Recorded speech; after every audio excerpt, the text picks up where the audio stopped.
Salut, bienvenue sur AZ Manga. Aujourd'hui, une petite vidéo consacrée à une news qui n'en est plus une, parce que je pense que tu es déjà au courant, et ça concerne la potentielle arrivée d'un parc d'attractions Dragon Ball dans le Val d'Oise, au nord de Paris. Et je voulais donner juste mon avis là-dessus, une petite réaction, une petite vidéo un peu à chaud, voilà, sur ce que j'ai pu lire là ces derniers jours de manière générale concernant un peu cette nouveauté. Alors déjà, l'annonce d'un parc déjà en Arabie Saoudite en 2024, je crois que c'était par là, donc c'est vrai que c'était une grosse nouvelle déjà dans un premier temps pour nous occidentaux. Je me suis dit, wow, c'est vrai que c'est pas mal. Le fait d'avoir un parc d'attractions de Dragon Ball quelque part dans le monde. En plus, il me semble qu'il y en a un déjà au Japon, mais bon, après, c'est pas forcément facile d'aller au Japon. Je me dirais, pas forcément non plus facile d'aller en Arabie Saoudite non plus pour tout le monde. Et le fait qu'il y ait un parc qui débarque donc du côté en région parisienne en France, donc c'est vrai que c'est là, ça change un peu les perspectives. Et j'avoue, moi, dans un premier temps, ça m'a quand même surpris. Je me suis dit, quelle nouveauté. L'idée est intéressante. L'idée est intéressante parce que ça pourrait être quelque chose d'assez grandiose et je pense que vraiment beaucoup de fans sont en attente de ça. Beaucoup sont peut-être sceptiques, d'autres qui sont vraiment enthousiastes par ce projet-là qui reste encore quelque chose pas forcément officiel d'une certaine manière parce que bon, on sait que ça peut arriver, on sait que potentiellement ça pourrait arriver parce qu'il y a quand même des infos, il y a quand même des investissements qui sont mis en place. Il y a des choses qui tournent déjà. L'Élysée est en train de s'y intéresser d'une certaine manière pour amener ce projet qui est financé par l'Arabie Saoudite, si je me trompe pas. Hein. Et donc, moi, je pense qu'il y a quand même des chances que ce projet débarque en France. Donc après, quand, je sais pas. Je suis pas une chaîne d'actu, j'ai pas des infos un peu secrète, donc je peux pas te dire, mais je te donne juste mon avis là-dessus tel quel. Et mais ça devrait arriver parce que tout le monde en parle d'une certaine façon et je pense que c'est un peu inéluctable. Donc après l'idée d'avoir un parc quand même Dragon Ball, qu'est-ce que ça m'évoque chez moi? J'ai envie de te dire, j'aurais quelques années de moins, je serais un peu moins sceptique. Je dis pas que je le suis aujourd'hui après la quarantaine, mais je me dis quand même bon. Il y a plusieurs critères à respecter. Est-ce que ça serait quand même intéressant? Est-ce que ça serait fidèle à l'œuvre? Est-ce qu'il y aurait vraiment des attractions intéressantes? Est-ce que ça serait pas uniquement que des boutiques et deux trois babioles, deux trois montagnes russes et c'est terminé? Est-ce que le projet peut être poussé plus loin? Je sais pas, c'est vrai que on a connu ces dernières années quand même à travers Dragon Ball et tout ce qui a suivi Dragon Ball Super, Daima, tout ça. Hein, certains ont été très bien, il y a eu des bons projets, il y a eu des nouveautés, mais ça s'est souvent soldé pour la majorité des personnes, je pense, par des déceptions, voilà, un peu des désillusions, pardon. Je dis pas que c'est le cas pour tout le monde. Est-ce que ce nouveau projet-là, qui va au-delà d'un animé ou d'un manga papier, qui vraiment vient s'ancrer dans la vie de tous les jours, dans la vraie vie, dans quelque part géographiquement, est-ce que ça peut apporter vraiment, comment te dire, un peu plus de piment, quelque chose qui vraiment te fasse vraiment sortir du cadre un peu de, comment te dire, de ce qui est sorti dernièrement, après que tu sois déçu ou pas, mais quelque chose qui soit vraiment concret, du concret, voilà, quelque chose de peu plus concret. Donc très très intéressant, nouvelle très intéressante personnellement. Moi, c'est vrai que ça m'émoustille quand même. Je pense, j'ai mis quelques réserves quand même. J'en parlerai un petit peu plus loin dans la vidéo. Attends, reste jusqu'à la fin. Et si tu veux en savoir, hein, sinon tu peux cliquer, partir, aller faire ce que tu veux. Pas de problème. Hein. Et voilà, quelques petits points avant de rentrer un peu dans le vif du sujet. Moi, j'ai 3, 4, 5 points à développer et que je vais développer dans la vidéo. Et après, si tu as un avis bien particulier, bien tranché ou autre qui n'a rien à voir, qui concerne ce parc d'attraction potentiellement qui devrait arriver sur Dragon Ball, n'hésite pas à laisser ton commentaire, ton avis. Pas de problème ici. Tu dis ce que tu veux, on partage dans la bienveillance, je précise. On n'est pas là pour se clasher, pour s'envoyer dans les roses ou dans les orties, ce que tu veux. Mais il n'y a pas de problème. Ça, l'espace commentaire est ouvert à tout le monde. C'est vrai que ce parc d'attractions, s'il devait avoir lieu, ça serait intéressant de le concevoir un peu à la manière d'un... En fait, ça serait... Je pense que... Je sais pas comment dire, par où commencer. Tu vois, ça serait une sorte de mélange de convention, un peu Japan Expo, de musée, de concours de cosplay, de mangatech, un peu... tu vois, un mix de cinéma en même temps. Ce serait un mix de plusieurs choses. où on pourrait voir par exemple dans une salle de cinéma assez intéressante, assez grande, ou plusieurs salles, on pourrait voir les OAV, on pourrait voir les Dragon Ball Z, les DB Super, DB Daima, pourquoi pas. Tout ce qui touche l'univers Dragon Ball, hein, après tout, hein, faut pas, pourquoi ça serait cantonné qu'à Dragon Ball Z. Donc, oui, si t'as un petit bruit, c'est que c'est le ventilo. Ouais, il fait chaud. Hein, donc d'ailleurs, je sais pas comment vous supportez la chaleur, vous. Hein, donc, mais moi, j'ai du mal. Moi, j'ai du mal à supporter cette chaleur. Donc voilà, on fait comme on peut. Et ouais, je verrais ce lieu comme quelque chose un peu un lieu de rassemblement, donc mais un peu hybride. Donc où on pourrait, où les gens qui sont peut-être, comment te dire, qui aimeraient des sections, des pans de la partie Dragon Ball seraient là présentes, par exemple, parce que si tu aimes les figurines, les mangas, en fait, tu aurais de quoi vraiment rencontrer des gens qui aiment la même chose que toi. Si tu es plutôt fan d'animé, si tu es plutôt fan de cosplay, si tu es plutôt fan de projection au cinéma, j'en sais rien, je dis donc pas se cantonner qu'à un seul parc d'attractions avec des montagnes russes ou autre type d'attractions, mais aussi un lieu de rencontre de fédération autour de différents supports Dragon Ball. Et ça pourrait être vraiment intéressant pour vraiment peut-être rencontrer des gens ou des influenceurs, des youtubeurs, des personnes lambda comme moi par exemple qui iraient rencontrer des youtubeurs par exemple, ou même des personnalités qui viendraient du Japon par exemple. Les conventions, les grosses annonces Dragon Ball, donc elles seraient directement dans ce lieu-là, dans ce parc-là, directement. Par exemple, des annonces un peu voilà sur les nouveautés Dragon Ball qui vont arriver. Enfin, tout ce qui touche à l'univers Dragon Ball, mais également au manga d'une certaine façon. Je me fermerai pas à une partie, par exemple, une zone qui soit dédiée à des nouveautés manga, pour faire découvrir un petit peu les nouveautés qui sont pas encore arrivées en France, mais qui vont pas tarder à arriver. Par exemple, on pourrait très bien imaginer une zone One Piece, une zone Naruto. Je te parle de vieux trucs là, mais ça pourrait être aussi dédié donc à des nouveautés manga comme voilà en gros, c'est une sorte de mélange de Japan Expo. Il y aurait Japan Expo et en même temps, ça permettrait un peu de brasser un peu plus de monde là-dessus, de pouvoir, à travers Dragon Ball, de pouvoir peut-être découvrir d'autres mangas qui sont intéressants, toucher un public qui a aimé cette époque-là, les quadras qui ont grandi justement avec Dragon Ball, et de leur faire découvrir peut-être d'autres choses, d'autres types de mangas, de sortir un petit peu du spectre Dragon Ball. Après, je verrais ça aussi comme un lieu de rencontre pour la famille, parce que je t'explique, donc c'est que bon, si t'es daron et que t'as la quarantaine, je pense que t'as fait tout ce qu'il faut pour transmettre cette passion de Dragon Ball à tes enfants, à ta fille, à ton garçon, bon, peu importe en fait. Donc je pense que ça va de soi. Et t'aimerais. Personnellement, j'aimerais aussi que ce parc, ça devienne pas qu'un parc de baston où on met en avant les transformations, tous les trucs de fou, mais tout ce qui touche un peu au combat Dragon Ball, ça serait bien, c'est vrai, mais il faut qu'il y ait une partie un peu familiale pour que les personnes qui ont des enfants, qui ont grandi avec Dragon Ball et qui ont des enfants, puissent aussi leur faire connaître, leur transmettre aussi. Et il faut que peut-être aussi les enfants qui arrivent dans ce parc Dragon Ball découvrent Dragon Ball d'une manière, de leur propre façon, de leur propre manière. Ça serait vraiment intéressant. Après, je sais pas comment il faudrait amener ça. Un peu comme si c'était toi qui le découvrais à leur âge d'une certaine manière, tu vois. Mais en 2026, et ce serait eux qui le découvriraient à travers leurs yeux en fait, mais à travers des vraies attractions, quelque chose de plus gigantesque, de vraiment ancré géographiquement quelque part, avec quelque chose qu'ils pourraient visualiser de ce qu'ils ont vu dans l'animé ou dans le manga. Ils pourraient le voir, ils pourraient rentrer dans des lieux, ils pourraient vraiment expérimenter des attaques, on pourrait imaginer peut-être des randos, des petites balades ou en famille, je sais pas, des choses un peu ludiques aussi qui pourraient être un peu pensées quoi. Hein. Après, si tu as des idées, mets-les en commentaire, hein, ça peut être intéressant. Donc voilà, donc cette partie un peu fédération, lieu de rencontre entre fans de Dragon Ball de tout âge, que ce soit des jeunes, des ados, des enfants de quadra, de trentenaires aussi.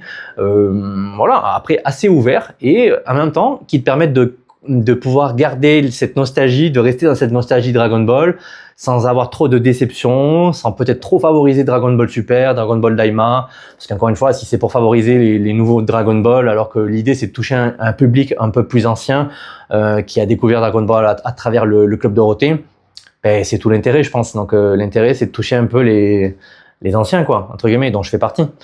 Mais en même temps de fidéliser peut-être une nouvelle audience aussi qui est plus jeune et qui serait aussi intéressée. Donc en fait, ça serait vraiment une sorte de de lieux de rencontre, peut-être pourquoi pas un lieu de rencontre où les fans de DB se battent avec les fans de DBZ dans un foring. Je plaisante, ça c'était pour rigoler. Mais bon, un lieu de fédération pour tout, un lieu familial, un lieu pour les personnes, voilà, pour les trentenaires, les quadrans, les plus jeunes, où chacun pourrait trouver un peu ce qu'il est venu rechercher et ce qu'il vient de rechercher, ce qu'il vient rechercher à travers Dragon Ball. Ça, après, comment le mettre en place, comment l'articuler avec les différentes sections du parc. Il faudrait voir. Je sais pas, mais ça serait une idée de peut-être de fractionner un petit peu par thématique, par vraiment sous niche. Ceux qui aiment plutôt Dragon Ball, Goku petit, ben reste sur la partie Dragon Ball. Ceux qui ont été marqués plus Dragon Ball Z, donc là, et peut-être amener un peu les gens qui sont moins fans de DB Super par exemple au Daima, peut-être les amener à travers Dragon Ball Z, peut-être vers pour découvrir un petit peu plus l'univers d'une certaine façon, et vice versa. Ceux qui ont découvert Dragon Ball Daima, Dragon Ball Super, les amener au chemin inverse et faire découvrir DBZ ou DB. Tout est possible, tout est possible.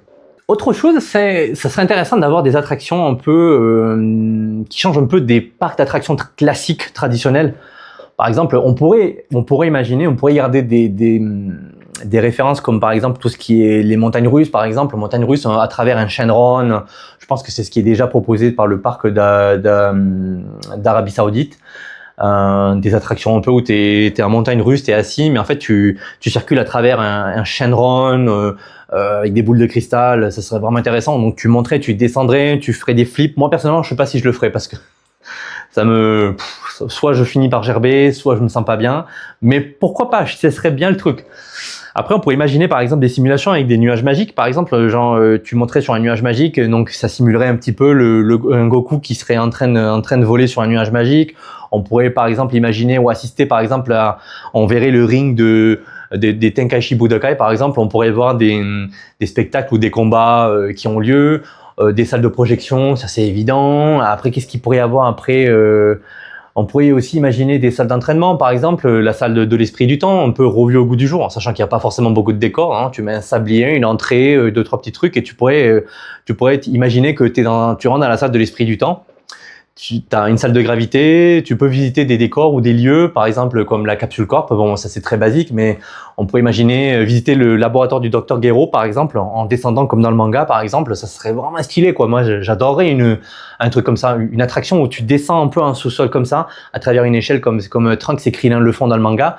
Ils découvrent vraiment les capsules ouvertes de C16, C17, C18, enfin, et tu vois l'embryon de sel qui prend vie, un peu avec les décors. Tu rencontres peut-être C20, C19, le Dr Gero.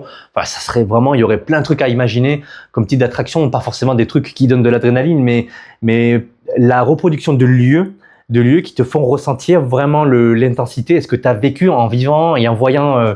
Et les gars, j'ai déjà la chair de poule. J'ai déjà la chair de poule. Enfin bon, bref, ça c'est le gamin qui parle, hein. C'est vraiment le gamin qui parle. Et je suis un peu nerveux, c'est ça. Donc parce que ça, c'est vraiment, on pourrait imaginer tout et il n'y a pas de limite, hein, à condition que le parc soit élaboré par des vrais fans de Dragon Ball, donc il y a une collaboration peut-être avec voilà des Japonais ou des vrais fans. Je pense que il y a dans les Saoudiens qui investissent, il y a sans doute des fans de Dragon Ball, donc on peut imaginer que c'est ces personnes-là qui s'impliquent, donc on puisse aussi imaginer un peu les attractions. Après, oui, on peut imaginer aussi, comme d'habitude, aussi une sorte de chasse donc dans le parc où tu vas chasser les Dragon Ball. T'es là et en fait tu dois retrouver les 7 Dragon Ball et après tu vois une sorte de, je sais pas, tu vois une sorte d'interaction qu'il peut avoir. Les Dragon Ball commencent à briller. Tu rentres dans une salle et tu vois le ciel qui devient noir, un Shenron qui apparaît, un peu peut-être en 3D, j'en sais rien, un truc élaboré avec de l'IA, par exemple, une sorte d'animation immersive avec des lunettes, avec de la VR. Ah, ça serait, je pense qu'il y aurait vraiment des grosses dingueries à faire, hein, surtout avec les nouvelles technologies, quelque chose qui puisse évoluer, qui puisse être mis à jour.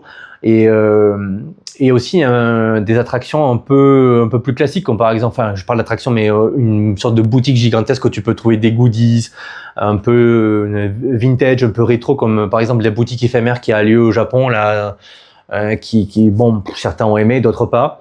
On pourrait trouver des artbooks vraiment très ciblés Dragon Ball, vraiment des trucs un peu, des pépites un peu que par exemple les passionnés qui partent au Japon ont en exclusivité ou ont dégoté ou consulté, même si c'est des répliques du Shonen Jump par exemple, de la première publication de Shonen Jump qui est sortie au Japon. tu vois, un peu, même si c'est des répliques, c'est pas grave, et au moins te mettre un peu une sorte de frise chronologique de Dragon Ball avec Akira Toriyama depuis les débuts, une sorte de. Mais je pense que ça sera mis. Hein, si un jour ce parc doit avoir lieu, je pense que ce genre d'attraction devrait avoir lieu. Donc, enfin, ce genre de présentation un peu historique de l'arrivée de Dragon Ball, un peu avec de l'audio, quelque chose d'assez immersif, un peu multimédia. Tu vois, pour donner un exemple, là, il y a 2 jours, j'étais aux Carrières de Lumière au Beau de Provence. Et c'est super, j'ai adoré. Les enfants, ils ont adoré aussi.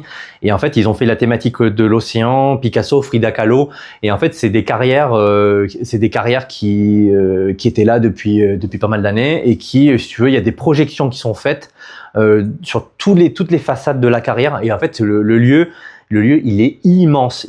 Donc, t'es à l'abri, tu rentres dans une sorte de carrière qui est colossale. On pourrait imaginer des projections de Dragon Ball avec des immersions, des histoires.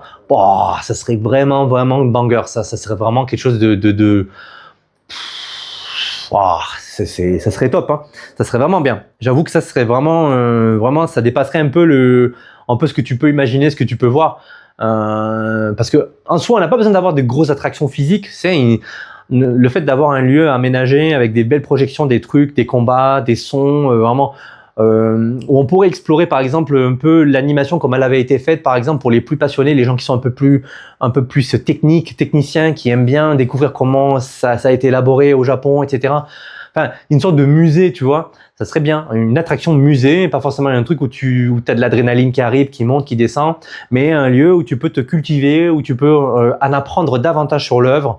Et pourquoi pas acheter certaines répliques d'œuvres, de livres, de mangas, de figurines, de trucs un peu exceptionnels qui ont été faits là, qui ont été faits, je sais pas, après, je dis pas une vente aux enchères, mais quelque chose du genre. Après, qu'est-ce qu'il peut y avoir? Bon, un restaurant inspiré des repas Dragon Ball aussi, ce serait intéressant aussi. Donc vraiment, si tu veux jouer le jeu dans un espace de restauration, comme fait Ikea par exemple, hein.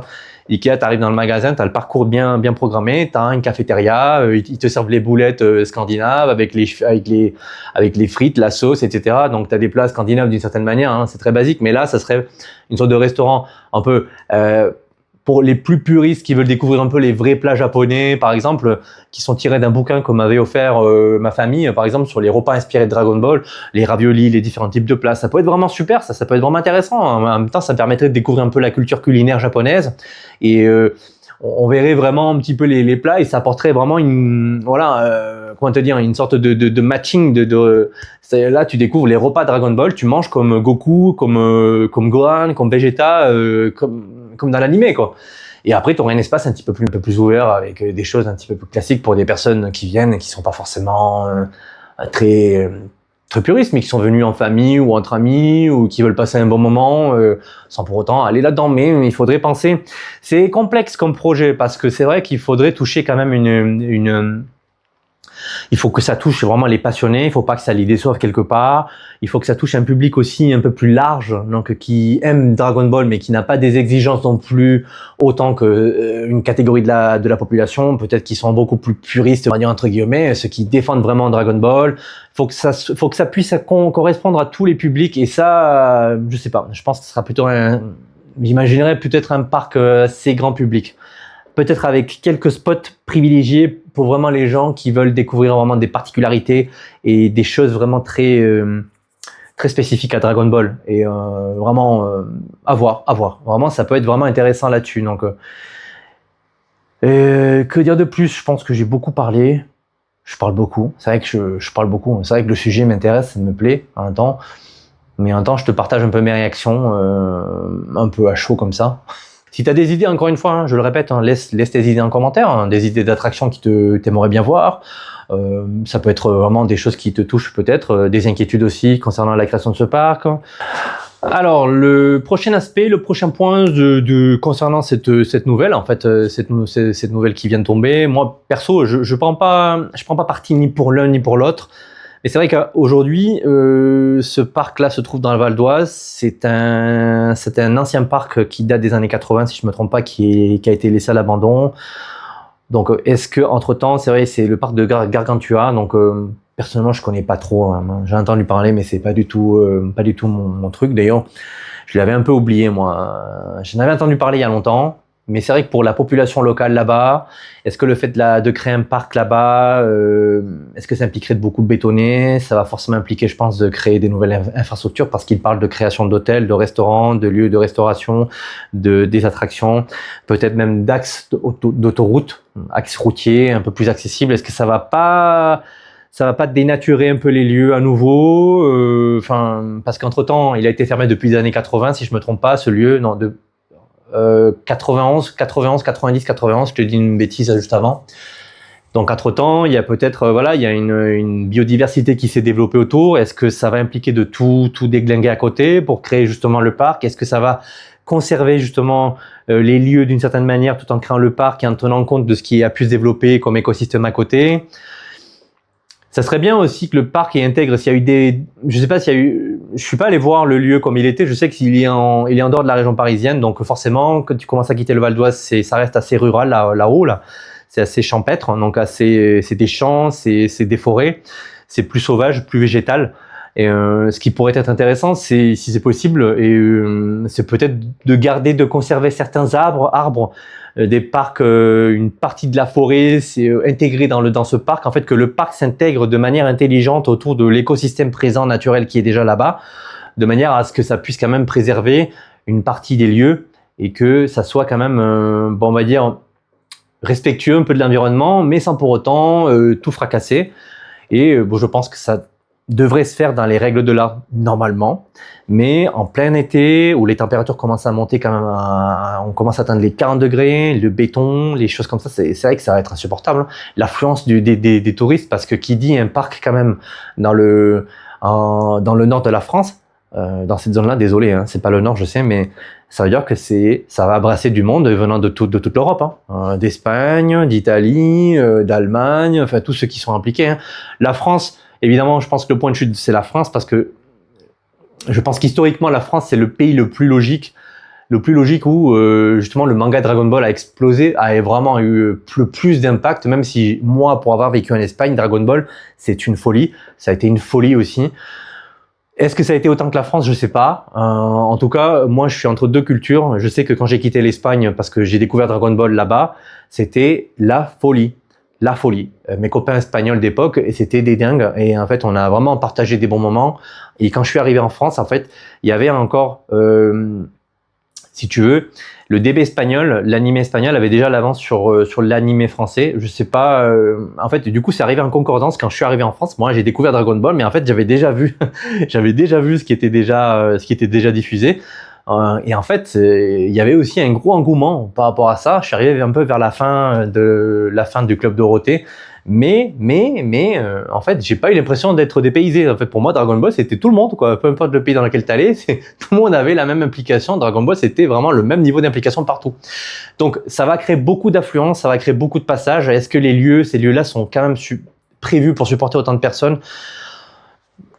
Bon, après, je sais pas, à voir. Je pense que ça va faire partie des choses que les ingénieurs vont devoir travailler.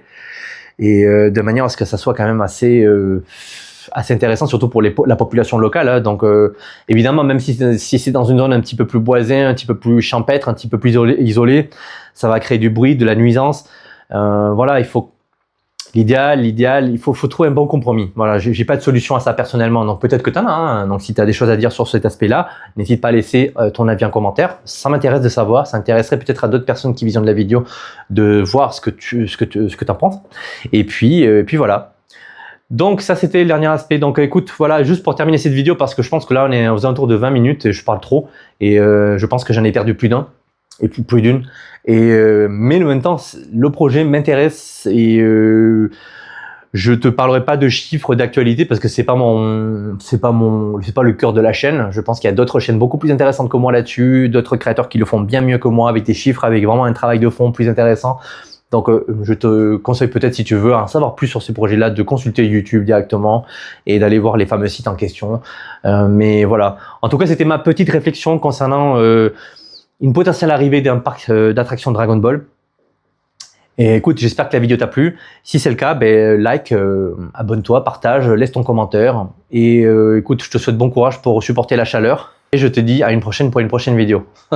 Bien sûr. Allez, ciao!